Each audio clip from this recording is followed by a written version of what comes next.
थे फैसल करीम कुंडी साहब ने ज्वाइन किया है। कुंडी साहब बहुत शुक्रिया आपके वक्त का। कुंडी साहब ये एक अच्छा फैसला, खुशाइंद फैसला समझा जा रहा है कि सरकारी वसाइल जो है वो अवाम के टैक्स के पैसे होते हैं, वो अवाम पर खर्च होने चाहिए, ना कि इन जलसे जुलूसों पर। क्या कहेंगे सर? बिस्मिल्लाहिर्रहमानिर्रहीम, बिल्कुल हम इसको जो है वो अप्रिशिएट करते हैं हाईकोर्ट के फैसले को, जो है वो जो उन्होंने किया। मैं समझता हूँ कि देर है दुरुस्त है, बहुत पहले ये फैसला हो जाए, क्योंकि अगर आप देखें कि खैबर पख्तूनख्वा ने बहुत सफर किया है इन चीजों से, क्योंकि यहाँ पर जब जलसे जुलूस एक शख्स की जाती अना के लिए, जाती तस्कीन के लिए इस्तेमाल होते थे, और जिनको अदलिया ने सजा दी, और वो ये समझते थे पीटीआई के लोग कि शायद जलसे जुलूसों से और इनके लॉन्ग मार्केट से शायद वो आज़ाद हो जाएंगे।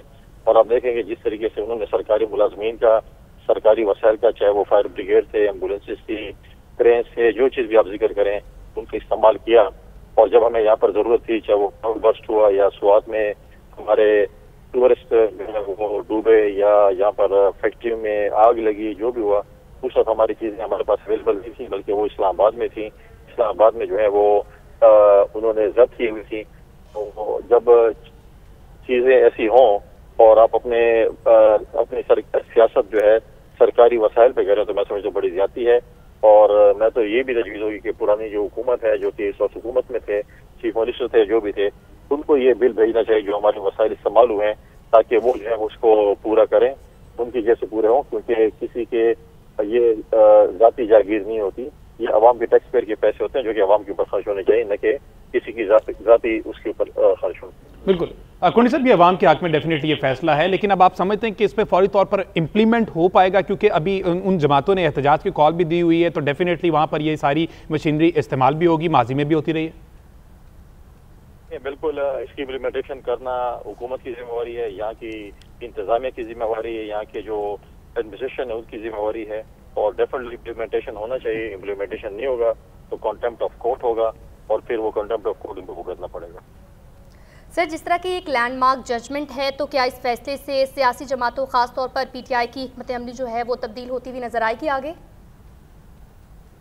देखें, पीटीआई ने जो पिछले 1.5-2 साल में जो एहतजाज किया, तो उन्होंने सिर्फ सरकारी वसाइल पे किया, अपने रेवेन्यू डिपार्टमेंट पे किया, अपने टीएमएस के पैसों पे किया, अपने डीएस के जरिए किया, अपने सरकारी गाड़ियों के जरिए किया, सरकारी एम्बुलेंसेज, सरकारी क्रेन्स, सब चीजें सरकारी इस्तेमाल की। उनमें से तो कोई भी प्राइवेट चीजें नहीं थी, बल्कि जब इनको लोग जरूरत है तो उन्होंने सरकारी मुलाजमीन को भी छुट्टियां दी, और उनको बोला कि आप सादा कपड़ों में, चाहे वो पुलिस थे, चाहे बाकी डिपार्टमेंट थे, उनको इस्तेमाल किया। आप मुझे बताएं कि जो वहाँ पर वो आंसू गैस के शेल बरसाए गए हमारी पुलिस पर, हमारे एफसी के ऊपर और फौज के ऊपर, मुझे बताएं कि वो शेल कहाँ से हैं? क्या मार्केट में आंसू गैस के शेल अवेलेबल हैं? आप और मैं खरीद सकते हैं, या तो इन्होंने उनसे चोरी की है सरकारी गोदामों से, या फिर इन्होंने कोई मुल्क दुश्मनों से ये चीजें ली हैं और जो है इस्तेमाल की है हमारे सिक्योरिटी फोर्सेस के ऊपर। सही, बहुत शुक्रिया। गवर्नर खैबर पख्तूनख्वा हमारे साथ मौजूद थे, हमें ज्वाइन किया है फैसल वाडा साहब ने, सीनियर सियासतदान ने। वाडा साहब बहुत शुक्रिया। वाडा साहब, ये एक अच्छा फैसला सामने आया पेशावर हाईकोर्ट की जानिब से कि सरकारी वसाइल का इस्तेमाल नहीं कर सकते आप, चाहे हुक्मरान हैं उस सूबे के, लेकिन ये वसाइल जो हैं ये अवाम के लिए। सर क्या कहेंगे? ये बहुत ही खुशाइन और बहुत जबरदस्त पाकिस्तान के लिए ये पेशावर हाईकोर्ट ने जजमेंट दी है, और इसमें बड़ा कैटेगोरिकली क्लियरली बता दिया गया है कि अगर कोई शख्स अपनी सियासत, अपनी मंशा के लिए गवर्नमेंट की मशीनरी, पुलिस, गोला बारूद, बंदूकें, क्रेन इस्तेमाल करेगा तो गद्दारी के जुमरे में आएगा। तो जिन्होंने माजी में काम किया वो गद्दारी के जुमरे में आते थे, लेकिन चले प्रेसिडेंट आज से सेट हो गया है। तो ये बड़ी क्लियर लाइन्स हैं तमाम पॉलिटिकल पार्टीज के लिए, तमाम पाकिस्तानियों के लिए, कि आप ढोस, बदमाशी या गुंडागर्दी आप नहीं कर सकते।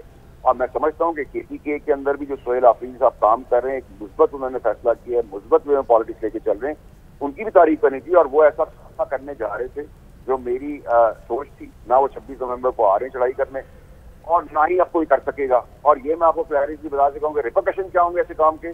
और ये पॉसिबल नहीं है ना कि आप पाकिस्तानी होकर पाकिस्तान के अंदर एक सूबे की इंक्वायरी के तहत आप ये काम करना शुरू कर दें कि आप उड़ा के रख दें दूसरे सूबे को या दूसरे शहर को, पुलिस और इक्विपमेंट और मशीनरी चलाकर, ना उनको तकलीफ में डालें, ना पाकिस्तानियों को तकलीफ डालें, और जिनको आप मार रहे हैं वो मशीनरी इस्तेमाल करके, चाहे आप उधर के हुक्मरान क्यों ना हो, ये पॉसिबल नहीं है। तो पाकिस्तान अब सिर्फ गवर्नेंस, डेवलपमेंट, प्रोग्रेसिव साइड पे चलेगा।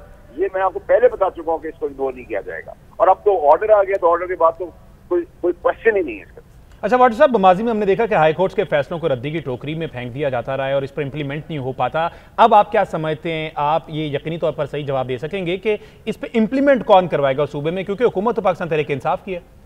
देखिए जी, इम्प्लीमेंटेशन का टेस्ट बड़ा है। अगर इसके बावजूद भी कोई कोशिश करता है, कोई भी हो, तो मैं ही क्यों ना हूं, तो फिर आपको पता है कि फेंटे से लेकर, बैन से लेकर, गवर्नर राज से लेकर 10,000 तरीकेकार है गवर्नमेंट के पास उसको उसकी रिट को कायम करने के लिए, और रिट कायम होना बहुत जरूरी है। तो वाटर साहब क्या समझते हैं, इसका इतलाक फिर दीगर सूबों पे होना चाहिए इस अच्छे और खुशाइन फैसले? हो गया है ये इतलाक, नहीं हो गया है इतलाक।